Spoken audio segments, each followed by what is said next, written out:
Vasudevaya. So, as Yivishwara said, he's asked that we speak on happiness for the month.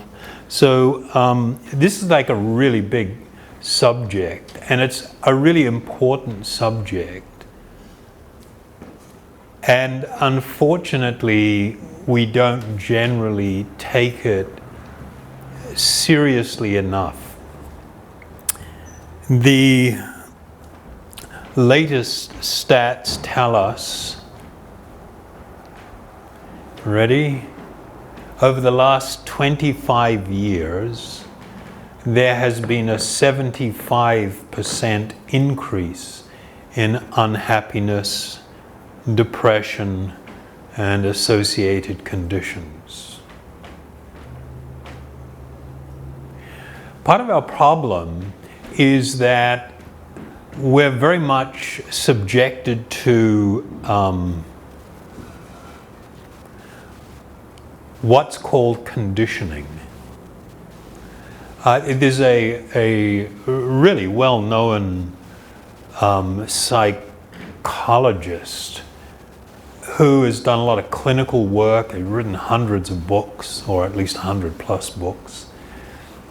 And he made a really important point when he was speaking about social media and the effect that it's having on particularly younger people, and how it functions and why it causes so much unhappiness and depression and alienation. And he mentioned that the way in which things are designed, they have a deeply conditioning effect. And in speaking about that, he said conditioning is completely different than addiction. Addiction is actually a lot easier to work with than conditioning. There are modalities, there are things that people can, that have been developed that when applied to a person who is struggling with some form of addiction or another can greatly improve and even help them to completely overcome addiction. There are no such tools available for what he categorizes conditioning. Conditioning here, he was speaking about how you condition the brain to respond, and you develop thought patterns connected to things that you are doing. Like, for instance, the whole thing about how they developed the little like buttons and the friend buttons and all of the little buttons. And I think I mentioned before, there's a guy in San Francisco. He's like the guru of buttons. And because these things really determine financial viability. Don't forget, first thing we got to understand, all these big corporations are driven by the singular desire to exploit you for money. They want to sell things or get things into your hands so that they can financially benefit from it. So there's no benevolence here. Nobody's giving you free apps. They give you things in the hope that you will use them and become conditioned by the use, and you develop a pattern of usage which they can then exploit. All your information, they sell it to others who will use it to try and get you to do things or buy products or whatever, influence opinions and everything. So it's rather a nasty world out there. And this whole process of conditioning, this guy, the button guru, he charges $15,000 for a one-day seminar. And people, by the dozens and actually hundreds, attend, the people in Silicon Valley and other places, because they really want to understand the psychology of how to design a button. And there's an enormous amount of thought that goes into it so that you will feel some compulsion to click on it. And in clicking on it, it will give you an instant, even if minor, dopamine rush in the brain.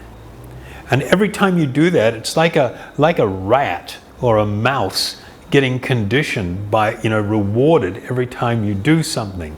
And so you can train little critters to do almost anything if you know how to use reward and punishment to condition them.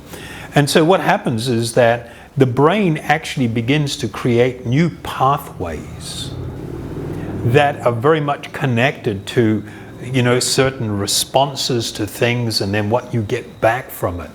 And we're sort of like, we're living in la la land. Oh, I'm free to do whatever I want. I can look at whatever I want to look. I decided to do that. I decided to go there. I decided to check that out. No, you didn't. You were completely manipulated from the time you picked the thing up, or you engaged in any other kind of sort of like mass media manipulation. So these are fundamental realities.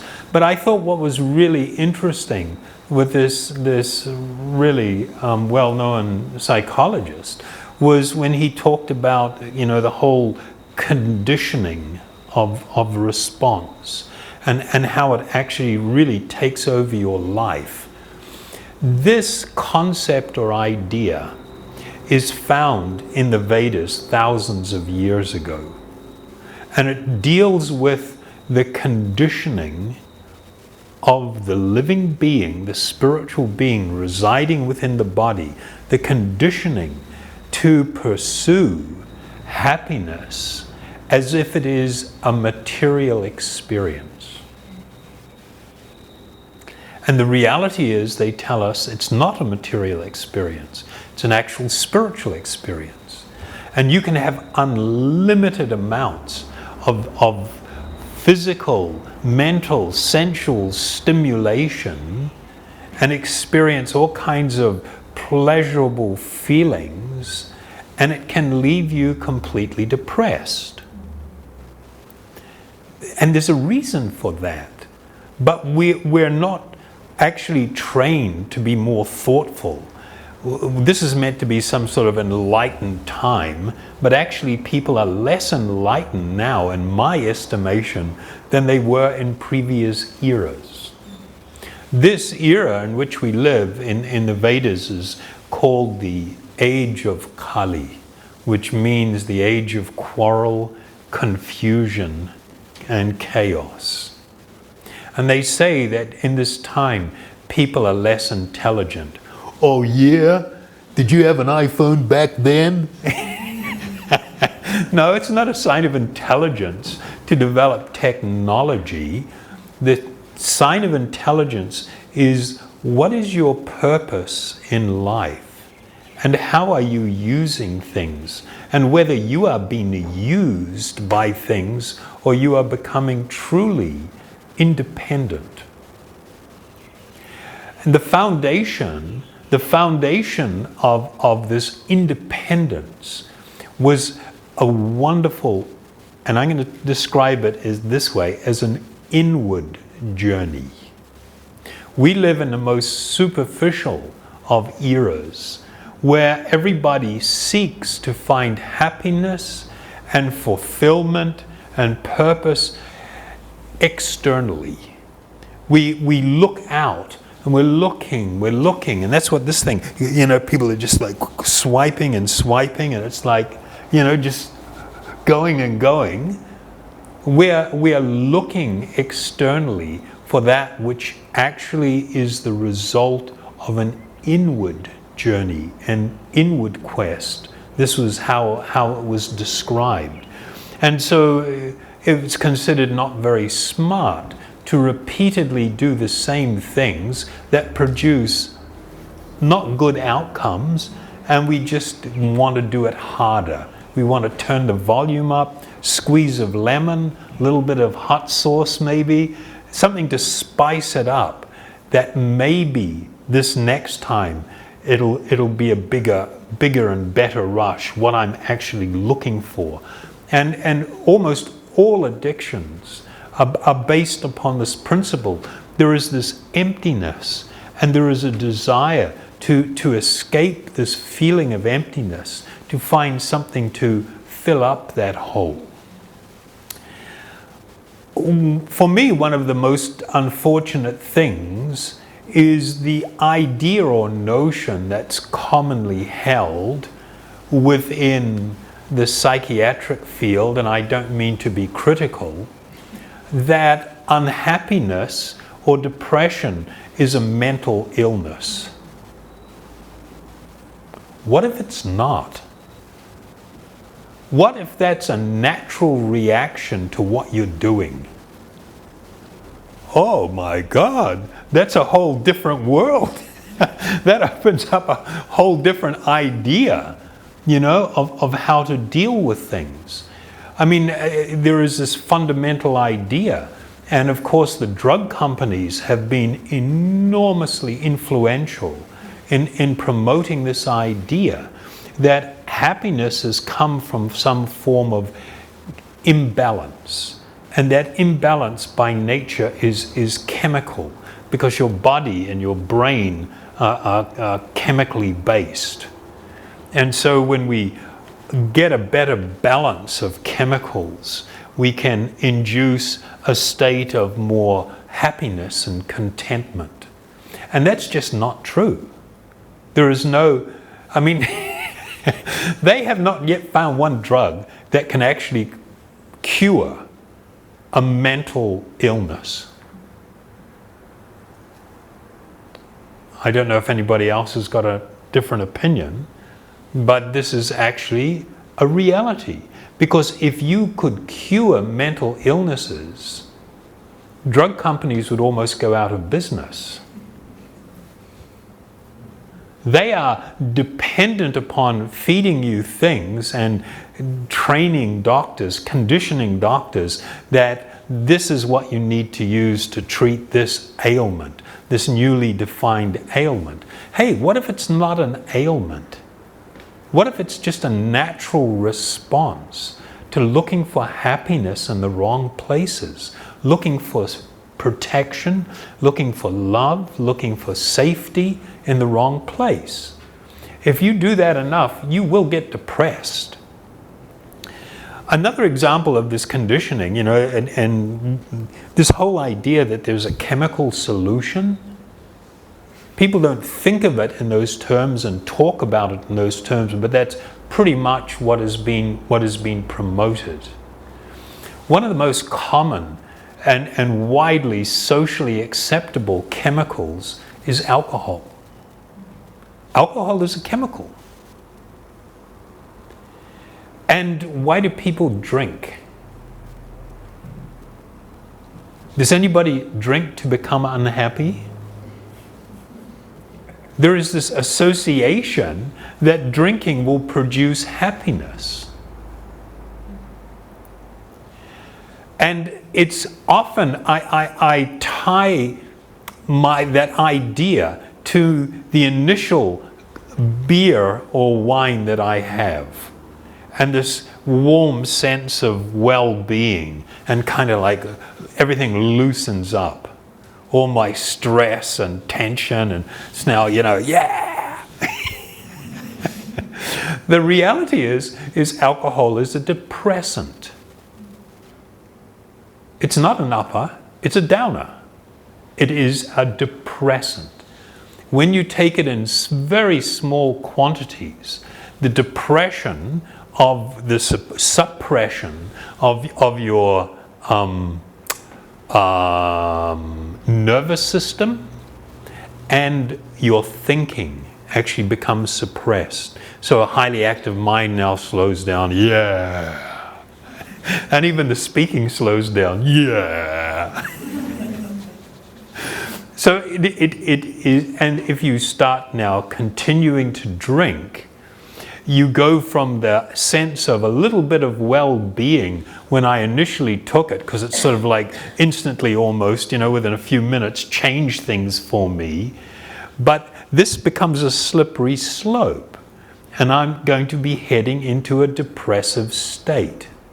And the more I drink, quite often the louder I become, the more reckless I become, the more willing I am to shoot my mouth off, and all the things that now become associated with it. It is a chronic and painful reality that more than 50% of all the violence, particularly domestic violence, is directly caused by alcohol. But people are making money. We have a cultural influence that goes back a long way that, hey, it's no big deal. All the boys and the girls do it. It's all cool. And it is this idea of that I can seek a chemical solution to my ailments in life, my imbalances, my unhappiness, all of the things that sort of disturb me. And life is hard. Nobody should be thinking that life is easy. No, life is hard. Hard does not mean miserable. People can live in luxury and be utterly miserable. The fact that life, it has this reality to it that it is a bit of a struggle. And to learn how to deal with it and to be able to live in a balanced way with a spiritual foundation is actually the solution to the problems, and not becoming oblivious. So whether I'm choosing to inhale cannabinoids, whether I'm taking hallucinogenics, opioids are the ultimate hideaway. There is no greater feeling of safety and freedom from all fears and anxieties than shooting heroin. It's the ultimate. The problem is, all it is a temporary escape. It doesn't produce happiness, nor do any kind of psychotropic substances actually produce happiness. So there has to be the recognition that many of the ideas that are put out there, that if you feel unhappy or depressed, there's something wrong with you. I really don't like that idea. I strongly disagree with that idea. If you are having these experiences, yes, it's true. Your physiology can influence your psychology, and your psychology can also influence your physiology, that, as a result of your way you're living, or lack of nutrition or imbalances, that there can be chemical reactions in the brain that produce sort of certain types of effects. That's a different issue. But the idea that a lack of fulfillment, an inability to find true happiness, the inability to find that really safe space, that wonderful space that we want to exist in, the fact that we're not finding it and not experiencing it in life, I do not hold, and it is not supported by the ancient yogic teaching, that is a mental illness. No, that is a material illness. That is a lifestyle illness. And the solution is a spiritual solution. It can't be a material solution. So It's very much like an example that's used, where somebody's got a beautiful cage, gilded cage, gems studded, and they've got a bird inside, and they're taking care of this cage, and they're so proud of it, and they spend all their time, polishing it and showing it off and everything, and they're neglecting the bird within. The bird is not getting adequately fed and cared for. And that example has been given in relation to our life. If we are simply and continuously always focused on the external, in the hope that that will somehow give us the happiness we seek, we will become like this bird in the cage that is suffering from malnutrition, spiritual malnutrition. You and I are eternal spiritual beings. This body is not your home, neither is it who you are. It is something that you are occupying. Your mind is something that you should be using. The whole yoga process was really all of the different yogic paths. A central idea was that you will find freedom and happiness when you become the master of your mind. If you are enslaved by your mind and constantly just going along with whatever's going on up there, and it can be filled with emotions and different kind of things. If we're just going to allow our mind to dictate where we're going in life, what kind of choices we're going to make, what we are going to do, this is the path to unhappiness. If we are to reconnect with our deeper spiritual being and what that means, and this is an enormous subject, then we must begin what I use the term, this inner quest. These activities that we're doing here tonight, this chanting of these sacred sounds, these transcendental sounds or mantras, are actually spiritual food. It's the best comparison to use. It is actually spiritual nutrition. And by more regularly engaging in the process, it leads to a greater sense of contentment and an awakening of a form of happiness that's what we're actually looking for. It is a purifying and transformative process that brings us to a position of enlightenment where we become completely and intimately, re-engaged with our inner, true spiritual identity, who we really are. And we become then more inclined to engage in spiritually focused activities. Our external life becomes spiritually directed and it has balance. We're able to take care of everything. We're able to engage in relationships, do everything that is required. But our focus is a spiritual focus.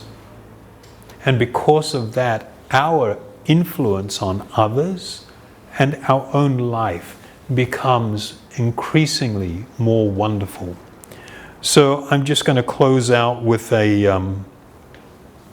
verse from one of the very famous ancient spiritual texts or yogic texts called the Bhagavad-gita.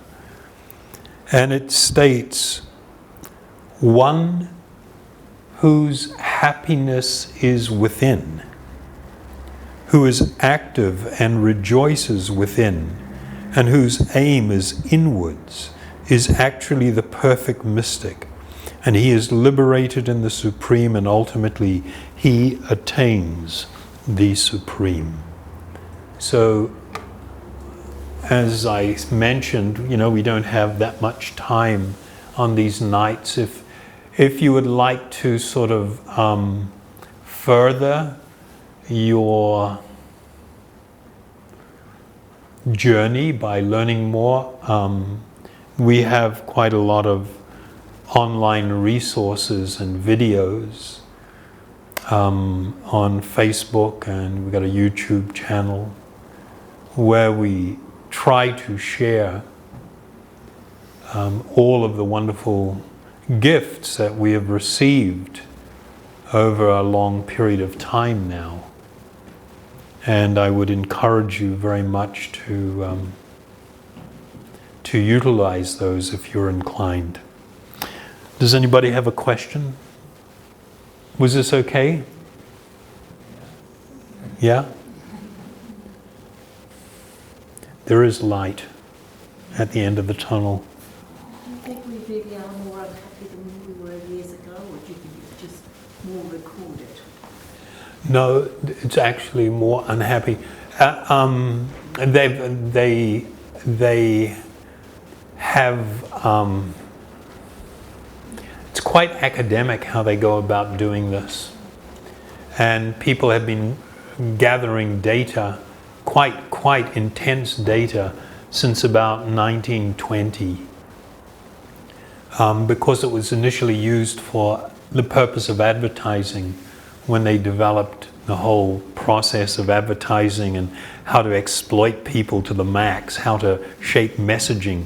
So they began keeping records, and universities had all developed departments of psychology and everything back in the 20s and 30s, and have been keeping quite prolific records on these things. Something that's interesting, Chris, I've posted or reposted a YouTube thing that somebody sent me that I thought was really interesting, where they're talking about this.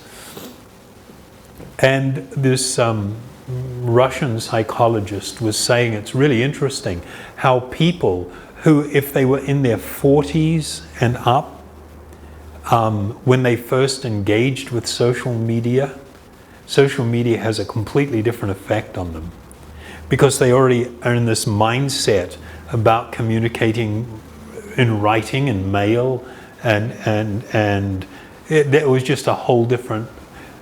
The way in which they engage with the tools is way different than the way younger people engage with them. And therefore the effect that it has on them is really different. So that figure of a 75% increase is largely skewed by young people, particularly over the last 10 years. So while it was over a period of 25 years, the thing that's ballooning it so much is young people. It's not older people. That's a whole nother big subject. Do you think there's any room for pharmaceutical pharmacology and the preferred spiritual existence or idealism? Any place for it at all? What you mean, like getting stoned? No, I mean. Oh, you mean? Well, I'm just trying to understand, because that could mean so many things. I mean, when I started out, my journey, I grew up in Tiaroha, and when I was about 14, I started practicing yoga, and in those days it was just like you couldn't find anything. And when I first discovered drugs, because I was doing Kundalini mystical yoga process, I thought this was extraordinary. I was very drawn to hallucinogenics. But after a while, it wasn't about that. It was just about getting stoned, which I realized was ridiculous. And after 5 years of a particularly heavy usage, I dropped it all. But there was that idea. And I think that sometimes when people use chemical substances for those kind of purposes, it can sort of open them to other experiences that they've never thought of or considered, and it can be humbling. It can be like, but it's not actually enlightening. It doesn't produce enlightenment. On the medical side, I have a really good friend, not here, in America, who suffered from really crippling psychosis. I mean, like so bad. He would be frequently taken away to psych wards, you know, and when you see him, he'd just be like a ghost, you know.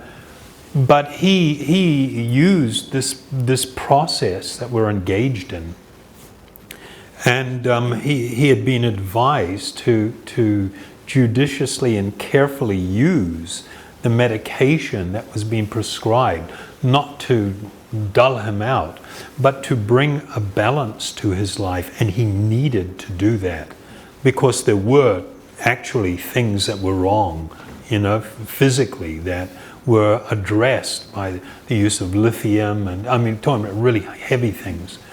But then I saw him over a period of 15 years undergo this most wonderful transformation, where he, you know, towards the later part of that 15 years, the amount of stuff he was taking was greatly minimized, and he would only do it as needed to keep things on a balance. But spiritually, he had grown in his understanding of things, of his own spiritual existence, and there was this dawning understanding. It's like your body can suffer, what's the word? You know, some form of debility or something, you know. And similarly, your brain, which influences your mind, your brain and mind are not the same thing. That influences your mind can also suffer from debilitating things, you know. And when you learn that actually that's not me, that's just the equipment I'm using, and it's kind of screwed up, it's not working well, and you become aware of that, that in itself is already tremendously liberating, because you realize, okay, this is not me, I'm not nuts. My mind doesn't work very well. My brain is not working very well, but that's not me. I'm dealing with a defective, like an old beat up car. And I got to get to Hamilton. It's like, well, am I going to make it? You know what I mean? And I have to be really careful about it. I have to keep, you know, putting water in the radiator or whatever. But it gets me there. If I know its limitations and I work with that, it gets me there. And so he came to see, you know, his debility with the same perspective. And that utterly freed him from all the anxiousness that comes from, you know, am I nuts? No, you're not. You're an eternal spiritual being. The equipment, the package you've got may not be functioning very well. And so now you've got to learn how to manage that.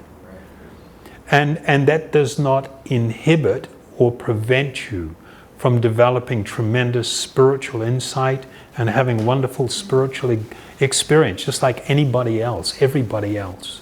It's not a handicap. Cool, yeah? That's cool. That's wonderful.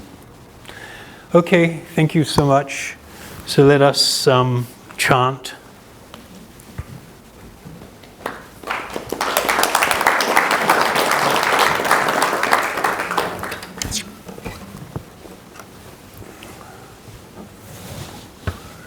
I'll begin with